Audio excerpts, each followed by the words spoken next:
The Grand Chamber of the Galaxy Council was the largest building ever made by any species in the Milky Way. It floated in space near the center of the galaxy, a massive station that could hold millions of beings. Today, 4,000 delegates from different alien species had gathered for an important vote. Ambassador stood alone in the middle of the chamber. She was a tall woman with gray hair and tired eyes. Around her, aliens of every shape and size sat in their assigned seats. Some had scales, some had feathers, some were made of living crystal, some looked like giant insects. All of them were looking at her. Had served as Earth's ambassador for 20 years. Before her, there had been dozens of other ambassadors. For 300 years, humanity had been part of the Galaxy Council. They had joined as a young species, eager to learn and grow. They had believed in the Council's promise of unity and cooperation among all species. In those 300 years, humans had done everything the Council asked. When wars broke out between alien empires, human soldiers fought and died to keep the peace. When space stations broke down, human engineers fixed them. When plagues spread across worlds, human doctors found cures. When trade deals fell apart, human diplomats put them back together. Humans were good at these things. Very good. The other species had noticed this quickly. They started asking humans to do more and more.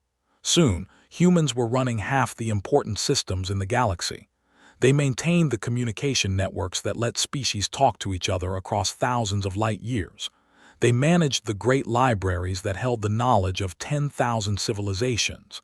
They designed the ships and weapons that kept everyone safe. But there was one thing humans had never received: respect. The Galaxy Council had a high tribunal. This was a group of 12 species who made all the real decisions. They controlled the laws, the military, and the economy.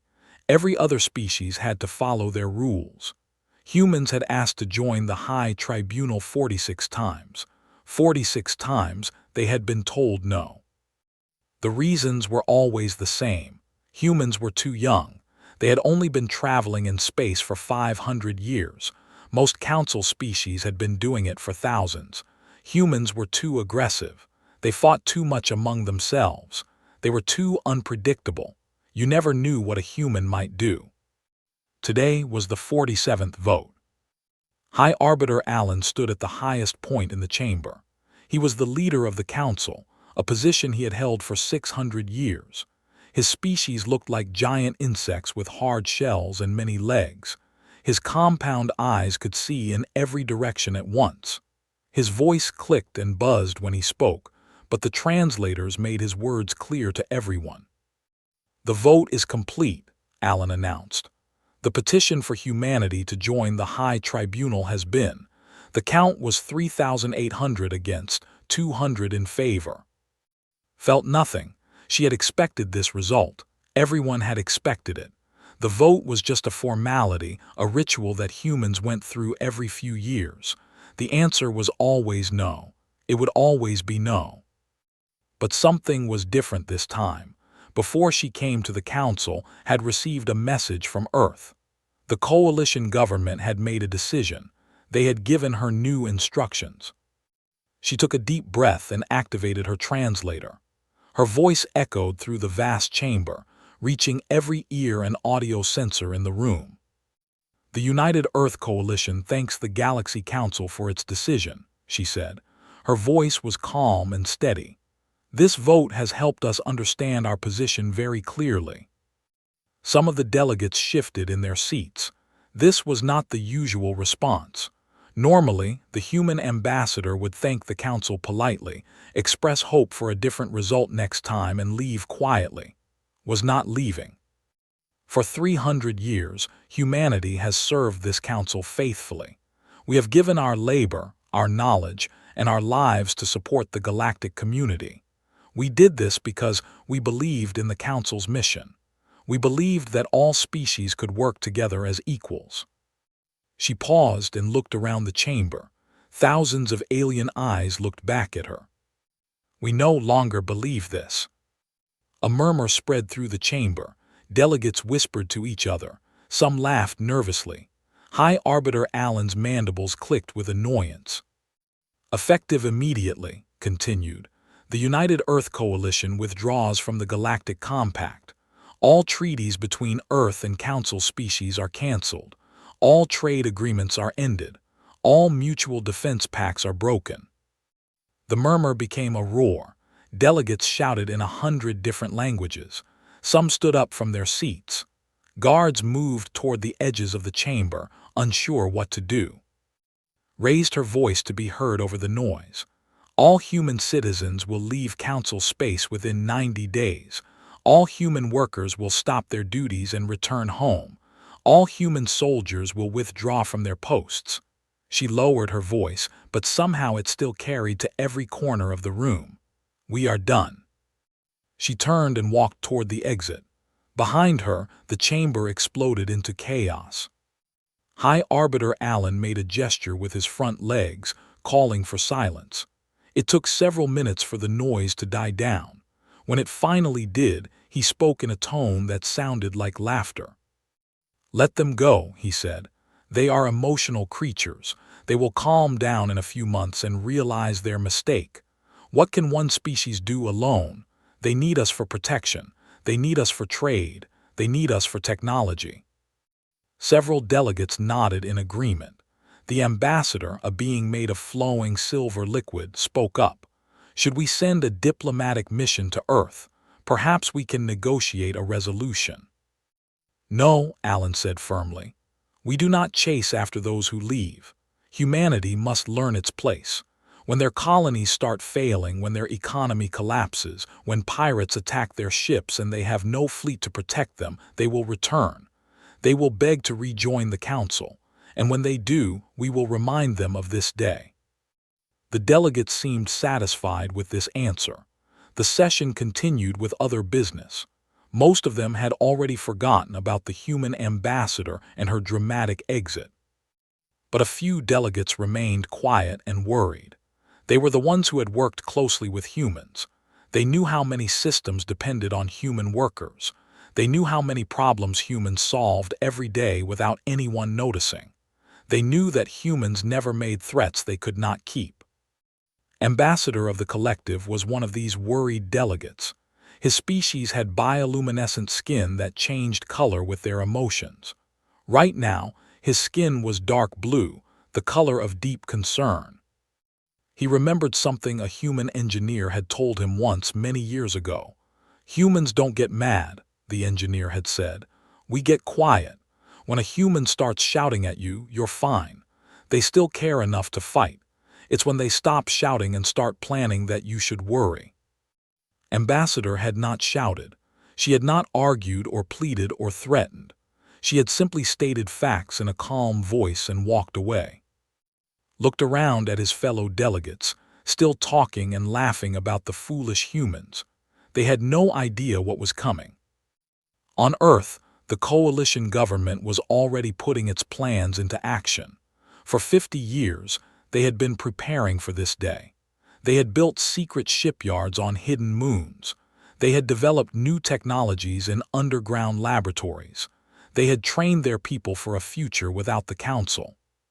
The galaxy thought humans needed them. The galaxy was about to learn the truth. It was the other way around.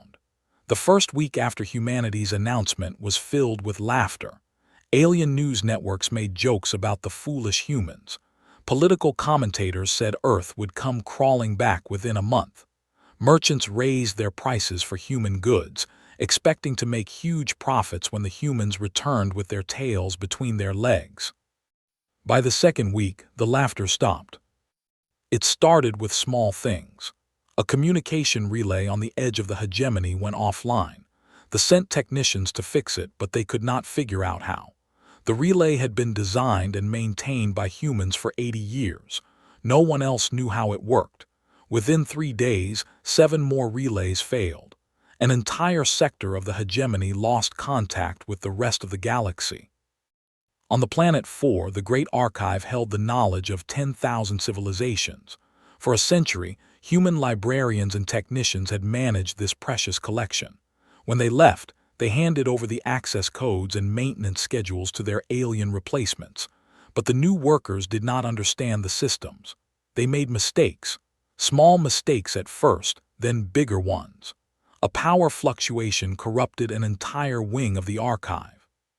10,000 years of history, science, and art vanished in an instant. The Dominion was a military empire that controlled 200 star systems. They were proud warriors who believed strength was the only thing that mattered, but their military had become dependent on human tactical advisors. Human strategists planned their battles. Human engineers maintained their weapons. Human medics healed their wounded. When the humans left, the generals told their troops not to worry. They had been fighting wars for thousands of years before they met humanity. They did not need human help. 2 weeks later, a small group of pirates attacked a border world. The same pirates had attacked before, and human advisors had always helped to crush them easily. This time, without human guidance, the response was slow and confused. Their ships arrived at the wrong coordinates. Their weapons malfunctioned. The pirates escaped with millions in stolen goods and left the fleet embarrassed and damaged. The news spread quickly. The mighty Dominion had been humiliated by common pirates. Other enemies began testing the Dominion's borders. In 1 month, they lost 3 border skirmishes.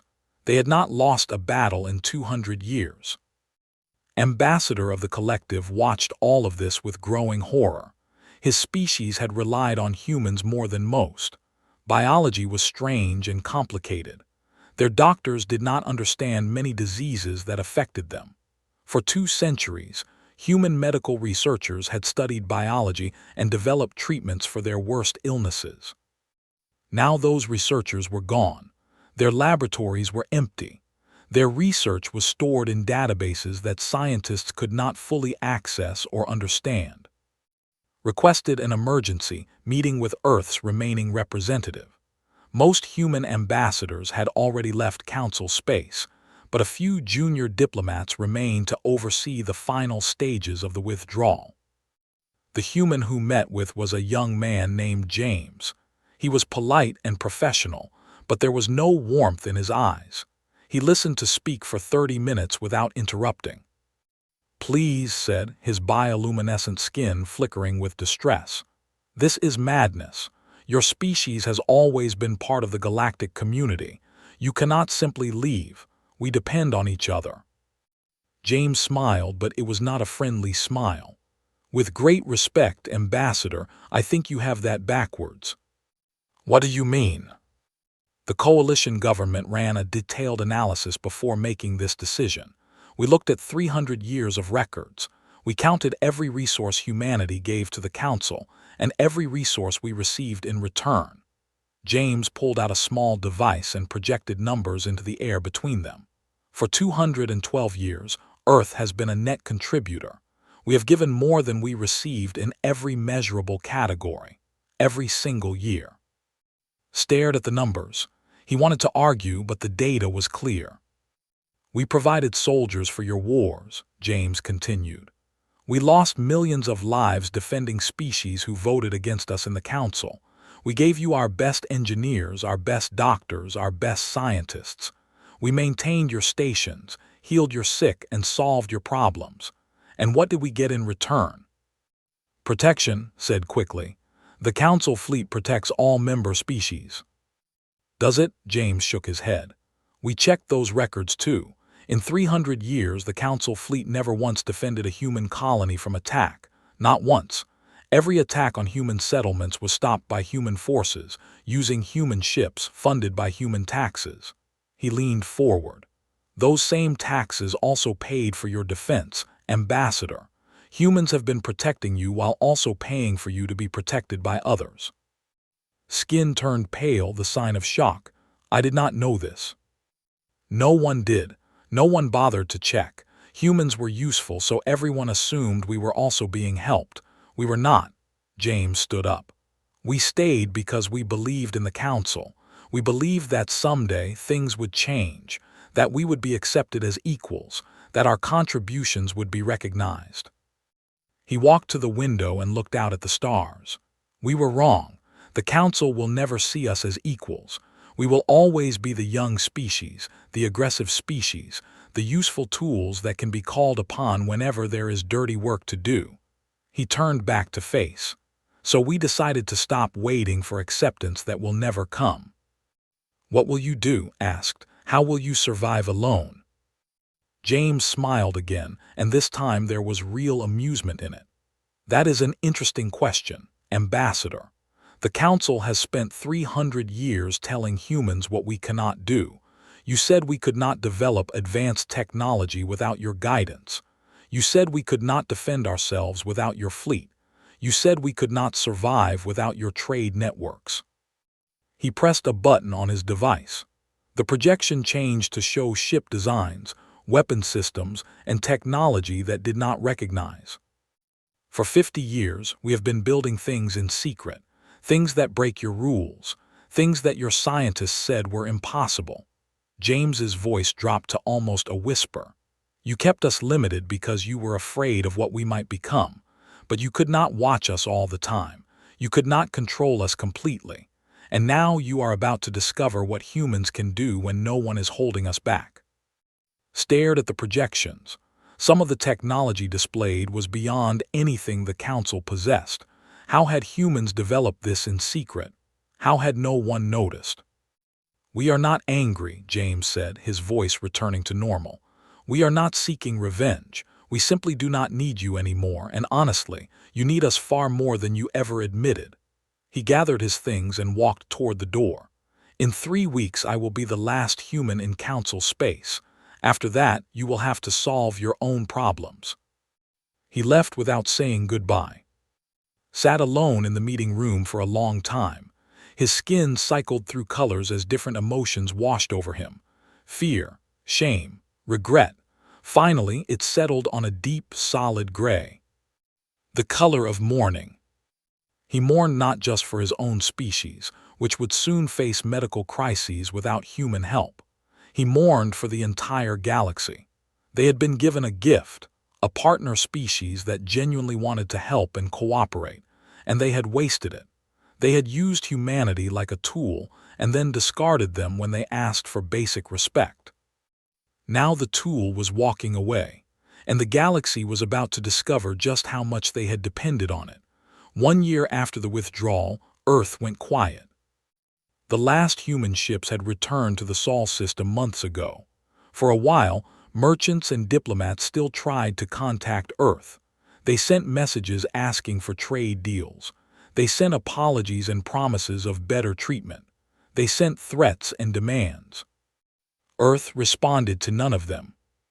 Then, without warning, all communication with the Sol system stopped completely. Ships that tried to approach human space found their sensors going blind. Long-range telescopes could no longer see Earth's sun. It was as if someone had drawn a curtain around the entire system. Scientists from dozens of species tried to figure out what was happening. They sent probes toward human space. The probes vanished. They tried to scan the area with their most powerful instruments. The instruments showed nothing but empty space where Earth should be. Finally, a warship was sent to investigate. It was one of their largest vessels, armed with weapons that could destroy moons. It approached the edge of human space with caution. What the crew found terrified them. A barrier of pure energy surrounded the Sol system. It was invisible to most sensors, but when the ship got close enough, they could see it with their own eyes. A shimmering wall of light that stretched in every direction, curving around the space where Earth existed. The wall was not just big, it was impossible. The amount of power needed to create such a barrier was more than all the Council's generators could produce together. The captain ordered his ship to probe the barrier. They fired a small weapon at it just to see what would happen. The energy beam hit the barrier and vanished. Simply vanished, without any explosion or reflection or effect at all. The barrier absorbed it like an ocean absorbing a drop of water. The captain ordered a retreat. His report to the Council was brief and frightening. "Do not approach human space. We cannot break through. We cannot see through. We do not know what they are doing in there. We can only wait." The galaxy waited, And while they waited, everything fell apart. The syndicate had controlled galactic trade for thousands of years. They were merchants and bankers, not warriors. Their power came from their connections and their knowledge of markets. But their economy had become deeply connected to human trade. Humans supplied rare Earth elements that were found on only a few planets in the galaxy. Humans bought luxury goods in huge quantities. Humans provided shipping services that moved cargo faster and cheaper than anyone else. When the humans left, they tried to replace them. They could not. Other species charged more for shipping. Other sources of rare Earth elements were expensive and unreliable. Factories closed. Banks failed. Within 6 months, the most powerful trading civilization in the galaxy was begging the Council for emergency aid. The archive continued to decay. More sections went offline every week. The people, whose entire culture was based on preserving and sharing knowledge, watched helplessly as 10,000 years of history disappeared. Some species lost all records of their own past. Languages died because the only recordings were in damaged archive systems. Scientific discoveries were forgotten. Art and literature vanished forever. Disease spread through space. Without human researchers, new treatments could not be developed. Old diseases that humans had cured came back stronger. Millions died in the first year. The government declared a state of emergency, but there was nothing they could do. They did not have the knowledge to save their own people. The Dominion faced enemies on every border. Other empires, seeing the Dominion's weakness, attacked. Pirates grew bolder. Rebellions broke out on conquered worlds. The Dominion had to pull back from a third of its territory, the largest retreat in their history. Everywhere, the same story repeated. Systems that humans had maintained broke down. Problems that humans had solved came back. Services that humans had provided disappeared. The galaxy had not realized how much it depended on one small species from one small planet. Now they were learning the hard way. High Arbiter Allen called an emergency session of the Council. The Grand Chamber was less full than before. Many species could no longer afford to send delegates. Some had collapsed into chaos and had no functioning government at all. "We must find a way to force the humans to return," said Admiral, then of the Martial Assembly. He was a massive creature covered in armored plates, a warrior from a species that had never lost a war. "They have obligations to us. They cannot simply hide behind their barrier and watch us suffer." "Force them how?" asked Trade Minister. She was a crystalline being who sparkled when she moved, but her light was dim today. The economic collapse had hit her species hard. "You saw the report from the ship. We cannot break through their barrier. We cannot even scratch it. Then we build new weapons." Then slammed his armored fist on his desk. "We gather all our resources and develop technology that can break through." "With what scientists?" asked quietly. "Our best researchers were humans. The ones we have left do not understand the work the humans were doing. We are going backwards, not forwards. Every day we lose more knowledge, more capability. We cannot build super weapons when we cannot even keep our communication networks running." "Then what do you suggest?" Then demanded. "We sit here and do nothing while our civilization collapses." Had no answer. No one had an answer. In the silence that followed, a junior delegate stood up. She was from a minor species that most council members could not even name. Her people had no great fleets or ancient history. They had joined the council only a few centuries ago, around the same time as humanity. "Perhaps," she said, her voice shaking slightly, "we should have given them the seat on the high tribunal." Allen's mandibles clicked with fury.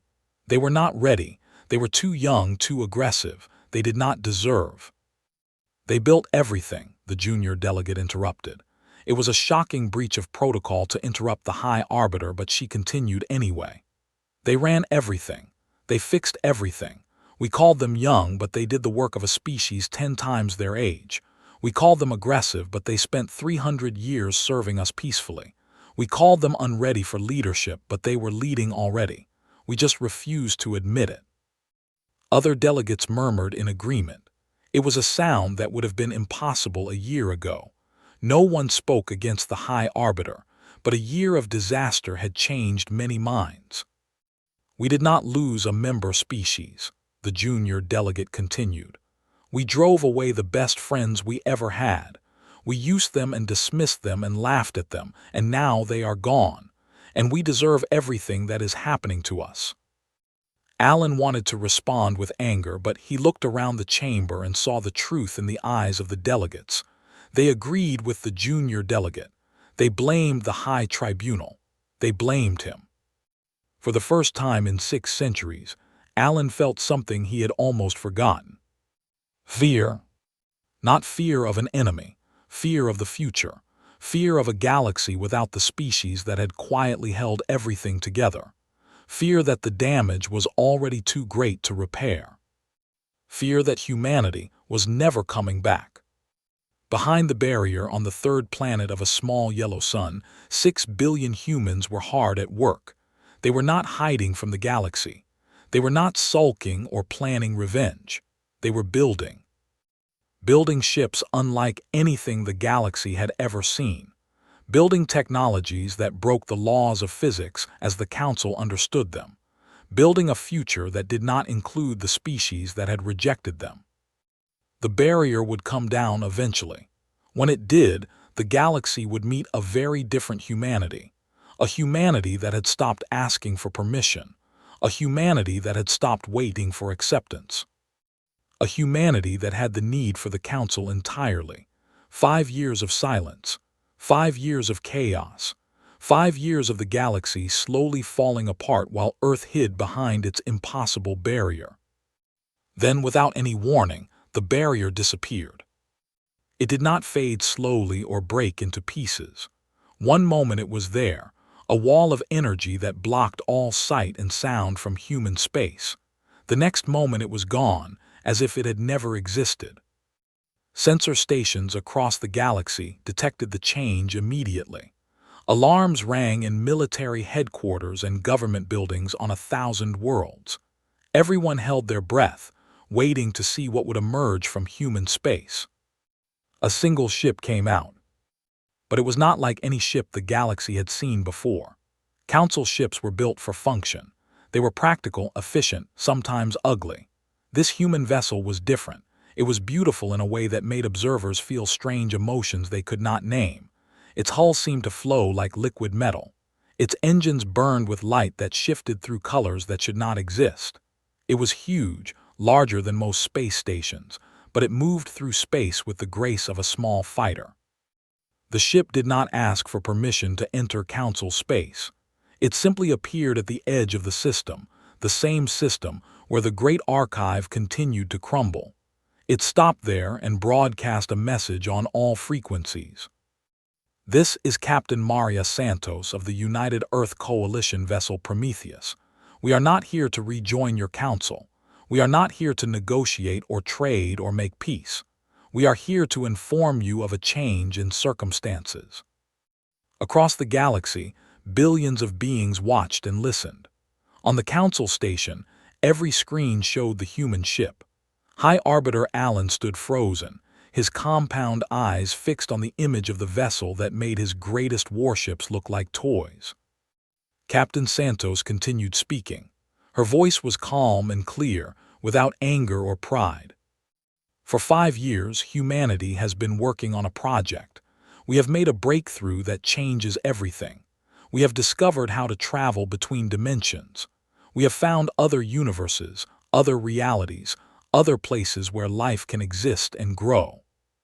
The words took a moment to sink in. When they did, shock spread through the watching crowds like a wave. Some of these universes are empty, Santos said. No life, no civilizations, just raw matter and energy waiting to be shaped. Others have galaxies full of species we have never met, species who have never heard of the Galaxy Council or its rules. We have been exploring these places for 3 years now. We have found new friends. We have built new homes. We have started something new. She paused, and when she spoke again, her voice was softer. Earth is leaving, not just the Council, not just this galaxy. We are leaving this universe entirely. We are going to places where we can build the kind of civilization we always wanted. One where every species is equal. One where cooperation is real, not just words. One where newcomers are welcomed as partners, not treated as tools. Another pause, then the most surprising part of the message. We are offering a one-time invitation. Any being, any family, any community that wants to come with us may do so. We do not care what species you are. We do not care about your history or your government or your crimes. If you want a fresh start, we will give you one. No councils, no tribunals, no species ranked above another, just equals working together to build something better. The message ended. The Prometheus hung in space, waiting. For a long moment, nothing happened. The galaxy was too shocked to respond. Then the requests started coming in. They came from everywhere. Scientists who had admired human creativity and wanted to work alongside them again. Artists who had been inspired by human culture and wanted to see what they would create next. Families who had lost hope in the dying council systems and wanted a better future for their children. Entire colony worlds voted to leave. The whose species was dying from diseases they could not cure sent millions of their people toward human space. The junior delegate who had spoken against the High Arbiter led a movement of minor species who had always felt ignored by the council. The requests did not come from governments. Governments told their people to stay, to remain loyal, to trust that the council would recover. But people did not listen. They had watched their civilization crumble for 5 years. They had seen their leaders fail again and again. Now something new was being offered, something that sounded like hope. The council tried to stop it. They declared that anyone who left would be considered a traitor. They threatened to seize the property of those who departed. They sent warships to block the paths to human space. The human response was simple and terrifying. When the first council warship moved to intercept a refugee convoy, the Prometheus shifted position. It did not fire any weapons. It did not make any threats. It simply appeared between the warship and the convoy, and every sensor on the warship went blind. Every system failed. The crew found themselves floating in darkness, unable to see or communicate or move. 1 hour later, the systems came back online. The convoy was gone, safely through a dimensional gate to wherever humanity was taking them. The warship was undamaged but completely alone. A message had been left in their computers. We will not attack you, we will not harm you, but we will protect those who choose to come with us. Do not interfere again. No council ship interfered again. Over the following months, the migration continued. Not everyone left, of course. Most beings stayed in their home systems, hoping that things would get better. But millions upon millions departed, a river of refugees flowing toward a future they could not imagine but believed in anyway. High Arbiter Allen watched the numbers grow with a feeling he had not experienced in centuries. Helplessness. He was the most powerful being in the galaxy, the leader of thousands of civilizations, and he could do nothing to stop his people from leaving. His advisors told him to make a deal with the humans, offer them anything they wanted, a seat on the High Tribunal, multiple seats, complete equality, anything to make them stay, to make them take the galaxy back and fix what was broken. But Allen knew it was too late for that. The humans were not bargaining. They were not playing political games. They had simply found something better and were moving on. The council had nothing they wanted anymore. On the Prometheus, Captain Santos reviewed the latest refugee reports, more than she had expected. Even some who had grown tired of endless war. Species from worlds she had never heard of, species so minor that the council had never bothered to learn their names. Her first officer, a young man named David, stood beside her. "Do you think we're doing the right thing?" he asked. "Taking all these people to a new universe. It's a big responsibility." Santos nodded slowly. "It is, but isn't that what we always wanted? To help people, to make things better?" She looked out the window at the stream of ships approaching the dimensional gate. The council called us tools. They used us to fix their problems and then threw us away when we asked for respect. Now we have a chance to build something where no one is treated that way, where everyone matters. What about the ones who stay behind? Santos was quiet for a moment. That's their choice. We can't force them to come. We can only offer the invitation and hope they find their way. She turned back to her console. But maybe, if we build something good enough, they'll see it eventually. Maybe they'll learn that there's a better way. The dimensional gate activated, a swirling circle of light and energy that led to places beyond imagination. The first refugee ships began to pass through, carrying beings who had given up everything familiar for the chance of something new. Humanity was leaving the universe, and they were not leaving alone. High Arbiter Allen had ruled the Galaxy Council for 600 years. In that time, he had faced wars, plagues, economic collapses, and political upheavals. He had always found a way to maintain control, to keep the council functioning, to preserve his own power. Now, for the first time, he felt truly defeated. The migration had slowed but not stopped. Every week, more ships left for human space. Every week, the council grew smaller and weaker. Systems that had barely held together were failing completely. Wars had broken out between member species who no longer had the resources or motivation to keep the peace. Allen made a decision that surprised everyone, including himself. He would go to Earth personally, not to negotiate or threaten or demand, just to understand. He needed to know what humanity had become, what they had built, why so many beings were giving up everything to follow them. His advisors told him it was dangerous. The humans might capture him or kill him or use him as a hostage. But Allen was old enough to know that some risks were worth taking, and honestly, he was curious. After 6 centuries, he still did not understand humans. He wanted to before the end. He sent a message to the Prometheus requesting permission to visit Earth. The response came within hours, which surprised him. He had expected to wait days or weeks. Permission granted. A ship will meet you at the following coordinates. The journey to human space was strange. Council territory felt empty now, with fewer ships and darker stations than Allen remembered. But when he crossed into human territory, everything changed. The space was full of activity. Ships of designs he did not recognize moved in organized patterns. Stations gleamed with new construction. And the beings he saw were not just humans but dozens of different species working together. The human ship that escorted him was small but elegant.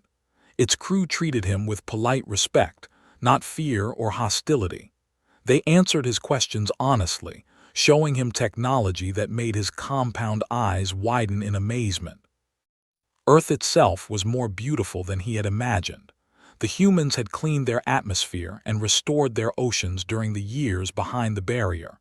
Cities gleamed with sustainable technology. Forests covered lands that had once been deserts. It was a world that looked like it had been loved and cared for, not just used. He was taken to the Coalition Council building. It was not what he expected.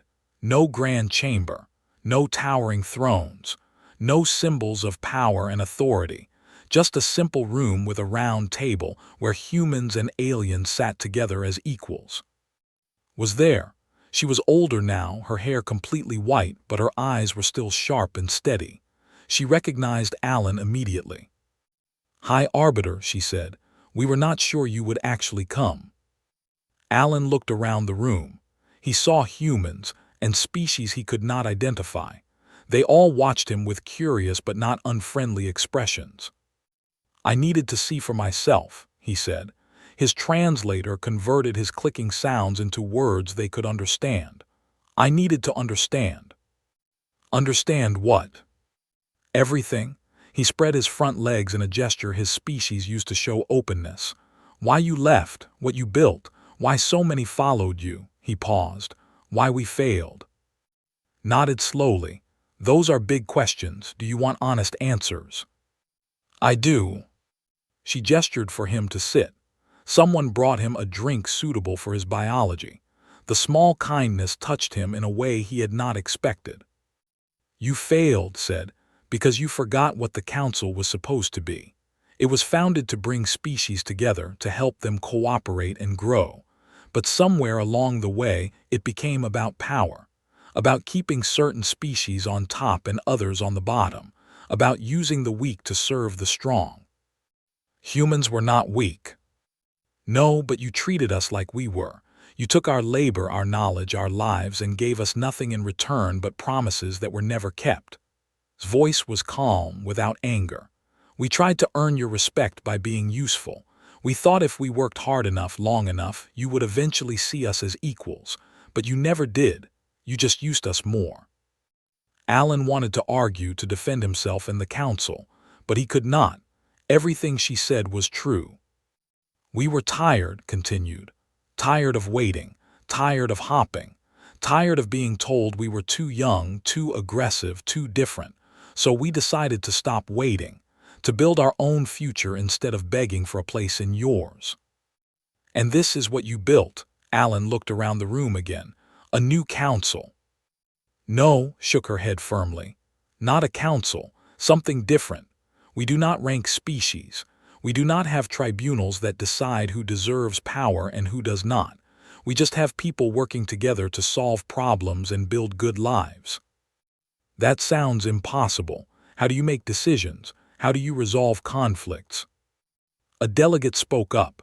Alan recognized her species by their bioluminescent skin. "We talk," she said simply. "We disagree sometimes, we argue, but we also listen.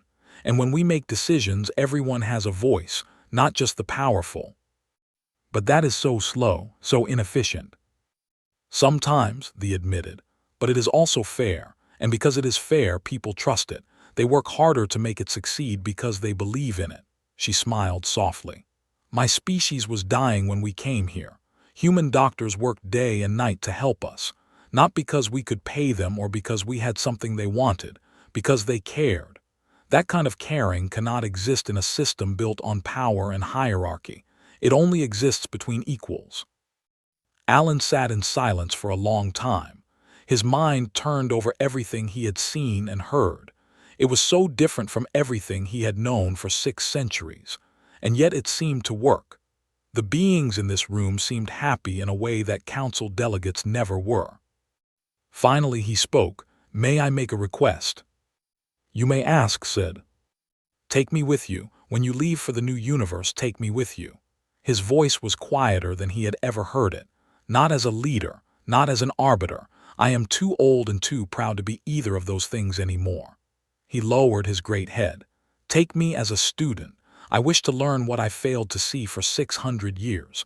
I wish to understand how to be part of something instead of above it." The room was quiet. Alan waited for rejection, for laughter, for the humans to take their revenge by turning him away. Instead smiled. It was a warm smile, the kind he had rarely seen directed at him. "That," she said, "is the most human thing anyone from the council has ever said." 3 months later, the final migration began. Earth itself was going to leave, along with every human settlement and every allied ship and station. The dimensional gates had been perfected. A new reality waited for them, empty and full of possibility. On the last day, stood on a balcony overlooking one of Earth's great cities. Beside her stood James, now a senior diplomat. On her other side was Ambassador, who had been one of the first to join humanity's new society. "Any regrets?" James asked. "Thought about it carefully." "Some," she admitted. "I wish we could have changed the council instead of leaving it. I wish the galaxy had not had to suffer while we were gone. But I do not regret the choice we made. We gave them every chance. They did not want to change." "Maybe they will now," said. His skin was bright blue, the color of hope. "The smaller federations that are forming, they seem different, more equal, more fair." "Perhaps we taught them something after all," said. "Just not the way we planned." Below them, the city was full of activity. Families preparing for the journey. Ships loading passengers and cargo. Children laughing as they played, not knowing or caring that they were about to leave the universe of their birth. The signal came, it was time. Across human space, dimensional gates activated. Ships began to pass through, one after another, carrying billions of beings to a new home. Earth itself began to shimmer as the planet-sized gate formed around it. In the Galaxy Council chamber, delegates watched in stunned silence as sensor readings showed human space emptying. The Prometheus was the last to go, its beautiful form pausing at the edge of the gate, as if taking one final look at the universe it was leaving behind. Then it was gone, Earth was gone, humanity was gone. The galaxy they left behind was changed forever. The old council collapsed within a decade, replaced by smaller, more equal federations. Species that had been ignored learned to speak for themselves. Beings who had been treated as tools discovered their own worth. And somewhere, in a different reality entirely, a species that had once been called too young and too aggressive was building something new. A civilization based on cooperation instead of dominance. A home for anyone who wanted one. Not an empire, not a council. Just a better way of living together. The universe they had left was quieter without them, but it was also learning, slowly, to be better. And in both realities, across dimensions that could no longer speak to each other, beings looked up at the stars and wondered about the others, wondered if they were happy, wondered if they had found what they were looking for, wondered if someday, somehow, they might meet again. The end.